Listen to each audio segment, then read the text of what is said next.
আপনাদের বাচ্চাগুলা মনে হয় না এমন করে? এমনিতেই শুক্রবারে দেরি করে ঘুম থেকে ওঠা হয়, তারপরে নাস্তা বানাতে আইসি আর দেখেন একটা পার গোড়ায় ঝুলতেছে, আর একটা তো আমি যা করছি ওকেও তাই করতে দিতে হবে। আর কেমনে কেমনে আমি জানি না, মানে আমি যখন ঘুম থেকে উঠবো একদম সাথে সাথেই ওরাও ঘুম থেকে উঠে যায়। বড় মেয়ে তো আমি যা করছি ওকেও তাই করতে দিতে হবে। আগে তো আমি যেই ফিরে বেলুনি রুটি বানাতাম ওখানেই ওকে বানাতে দিতে হতো, পরে কি করলাম ওর জন্য আবার ছোট্ট দেখে আলাদা করে ফিরে বেলুন কিনে আনলাম। আর ছোট মেয়েটা দেখেন একেবারে পার গোড়ায় ঝুলে কাঁদতেছে। মানে এটা যদি আমি অরিজিনাল সাউন্ড দিতাম মানে আপনারা মানে কিছুই শুনতে পারতেন না। বলেন আমি এইভাবে কাজ কতক্ষণ কন্টিনিউ করব? আমি মানে রান্নাঘরে ঢুকলেই, বিশেষ করে কাজ করতে আসলেই ওদের মনে হয় আমার বেশি প্রয়োজন হয়, আর তখন মনে হয় ওদের দুনিয়াতে আমি ছাড়া কেউ নেই। কি আর করা, আধা ঘন্টার কাজ 2 ঘন্টায় শেষ করতে হয়। তো আমার একটা কাকা বলতো বাচ্চা হওয়াও জ্বালা, বাচ্চা না হওয়াও জ্বালা। তো এইভাবেই আমার প্রতিদিনের সকালটা পার হয়। আসসালামু আলাইকুম। তো দেখতেই পেলেন সকালটা আমার কিভাবে পার হয়। আর এবার হচ্ছে দুপুর পার করতে হবে, আর আজকে রান্না করব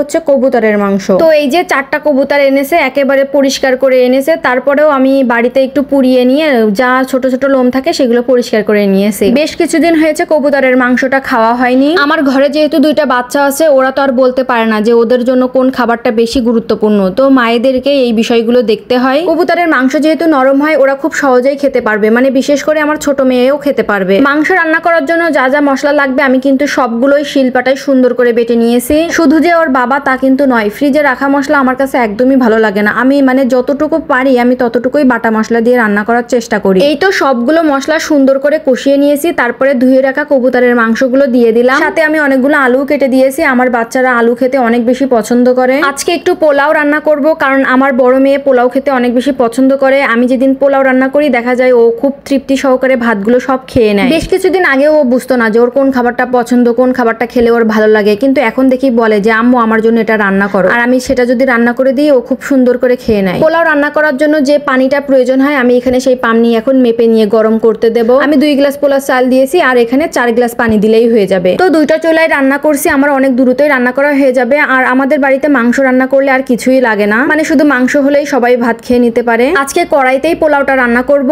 আর আমি কিন্তু এমনিতেই হাঁড়িতেই ভাত রান্না করতে পারি না, আর সেই মানুষটা আজকে পোলাও রানবো, তাও আবার কড়াইতেই রান্না করছি। আমি পোলাওটা সবসময় রাইস কুকারেই রান্না করি, কিন্তু আজকে রাইস কুকারের ভিতরে অনেক সাদা ভাত রয়েছে। পোলাওটাকে আরো বেশি টেস্টি করার জন্য আমি কিছু কাজু বাদাম দিয়েছি আর একটু গুঁড়ো দুধ দিয়েছি। আমি দেখেছি শুক্রবারের দিন যতই কম করে রান্না করার চেষ্টা করি না কেন, তাড়াতাড়ি করে রান্না করার চেষ্টা করি না কেন, দুপুরে খাইতে খাইতে 3টা 4টা বেজে যাবে। আমার সবকিছু রান্না করা হয়ে গেছে, আর পোলাওটা নিয়ে অনেক বেশি টেনশনে ছিলাম, কিন্তু পোলাওটা অনেক বেশি ঝরঝরা হয়েছে, খুব সুন্দর হয়েছে। এই চিপস গুলো বাজার থেকে কিনে এনেছে, বাড়িতে তেলে ভেজে খেতে হবে। এর সাথে চিপসের মশলাও আছে, একদম খেতে বাজারের মতো। যাক ভালোই হয়েছে, বাইরে থেকে আর কিনা চিপস খাওয়া লাগবে না। এক প্যাকেট চিপসের দাম নিয়েছিল 20 টাকা, আর এর থেকে প্রতিদিন অল্প অল্প করে নিয়ে আমার মেয়েকে ভেজে দিই, খেতে কিন্তু মাশাআল্লাহ। আজকের ভিডিওটা এই পর্যন্ত। আশা করি সবাই ভালো থাকবেন, সুস্থ থাকবেন। আল্লাহ হাফেজ।